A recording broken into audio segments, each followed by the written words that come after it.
Today, we're going to talk about the NCAA's decision to allow transgendered women to compete with biological women in athletics.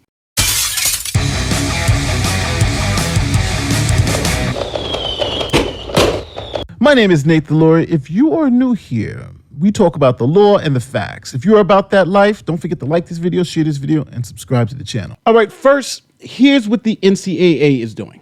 After the NCAA this week announced new rules for transgender athletes, the NCAA's new policy, effective immediately, will be a sport-by-sport approach that balances fairness, inclusion, and safety for all who compete. The eligibility of trans athletes will now be determined by each sport's national governing body and will then be reviewed by the NCAA. This is Lia Thomas. Now, Lia competed for the Penn State men's swim team for 3 years before transitioning genders. Now, Lia competes for the women's team instead of the men's team. So check out one of her races in which she competed against biological women. So here is Lia in lane 4. And now she is finishing the race. So she has finished her race. Now, we're going to see in the lane right next to her, this woman is going to come in second place, but she's been lapped a couple of times. So now she has to go back the full length of the pool to finish the race. So let's see how long it's going to take her. Remember, Lia Thomas has finished the race.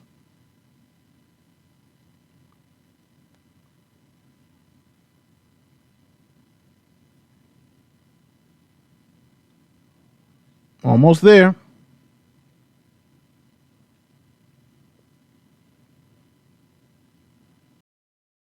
So as you can see, it wasn't even close. Now, she has since shattered all the women's records at the university, and people started shouting like this is bullcrap, right? All of a sudden, you can't transition from being a man to a woman and then go blow out all the women, right? That doesn't make any sense. That race was ridiculously easy for Lia. Controversy is brewing as Thomas smashes records, some in the sport questioning whether she has an unfair advantage.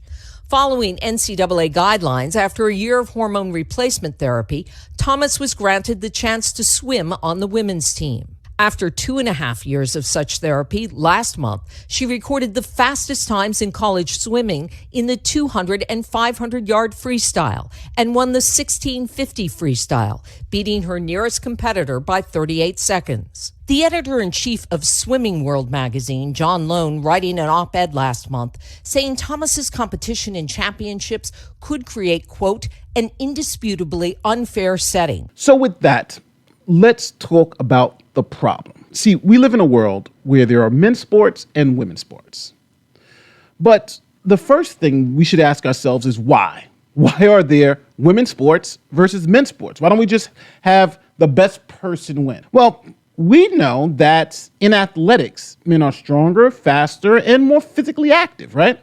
And we also know if we let men compete against women, 99.9% of the times women are going to lose. Like what happened in netball in Australia when they allowed men to compete in the women's league. An all-boys netball team is allowed to compete against an all-girls team for the state title.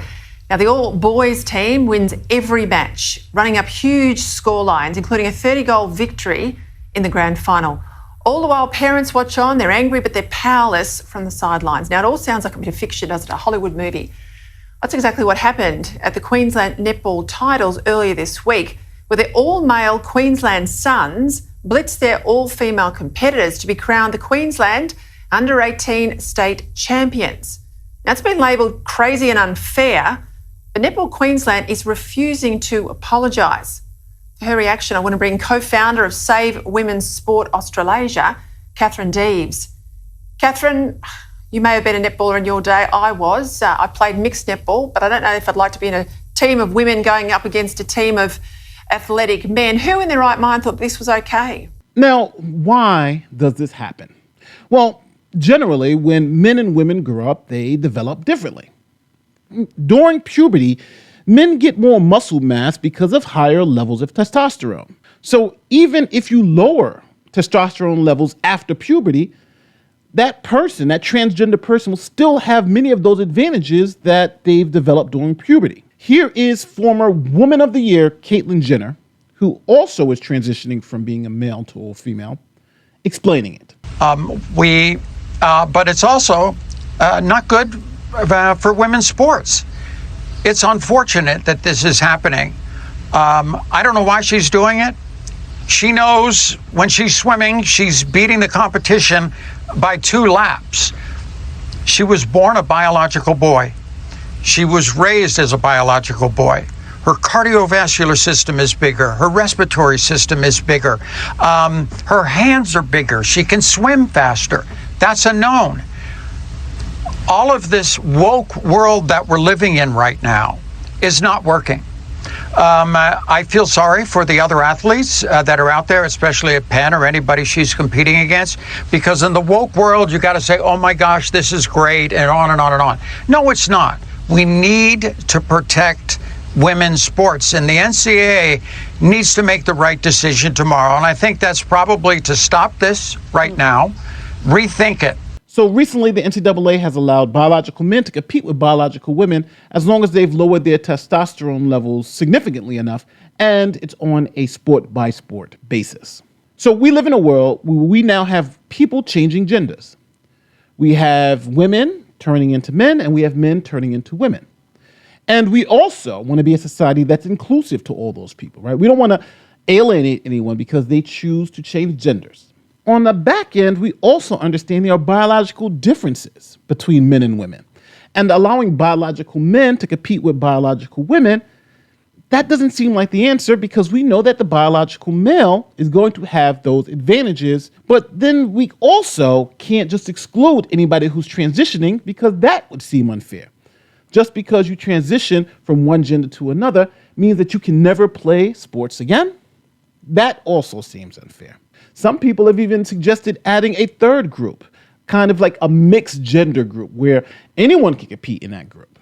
Men, women, transgender, it wouldn't matter. You'd actually remove gender as a criteria for competing in that sport. But we all know that in that mixed category, that would just become another men's category, because all the top men in the sport who would play in that mixed category would likely win, right? It wouldn't even be close. Usain Bolt would then win his $100,000 gold medal for the men's competition. Then he would go to the mixed gender competition and win another $100,000 for winning the gold medal in the mixed gender competition, right? It's not like anything would change, right? He's still going to be the fastest person in the world, mixed gendered or not. What do you think the answer should be? Should the NCAA continue to allow this? Should they not allow this? What lines would you draw? How would you fix this issue?